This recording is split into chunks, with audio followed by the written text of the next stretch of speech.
বাজে দুপুর প্রায় 12টা। পিছনের সব দেখুন, দৃশ্যগুলো দেখুন, ও অপূর্ব বন্ধুরা। ও এই দৃশ্য সব বর্ণনা করা সম্ভব না। তো আমি এখন যাচ্ছি এই মানা গ্রামের দিকে, এই বদ্রীনাথ মন্দিরের থেকে এই রাস্তা দিয়ে। দেখুন বন্ধুরা, আমার পিছনের দৃশ্যটা দেখুন, দেখুন বন্ধুরা, দৃশ্যগুলো দেখুন চারিদিকে। আমি এই রাস্তা দিয়ে এখন যাব, এই হচ্ছে মানাগ্রাম। এখানে কিন্তু স্ট্যান্ড আছে, এখান থেকে আপনারা কিন্তু শেয়ার গাড়ি করে মানাগ্রামের জন্য যেতে পারেন। দেখুন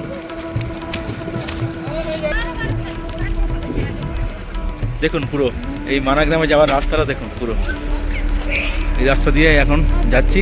দেখি সামনে কোনো শেয়ার গাড়ি পাই কিনা। দেখুন পুরো সিনারিটা দেখুন, এই দেখুন চারিদিকের পরিবেশটা দেখুন। পুরো এই রাস্তাটা যাচ্ছে কিন্তু মানাগ্রামের দিকে, আর এই চারিদিকের পুরো সিনারিটা দেখুন।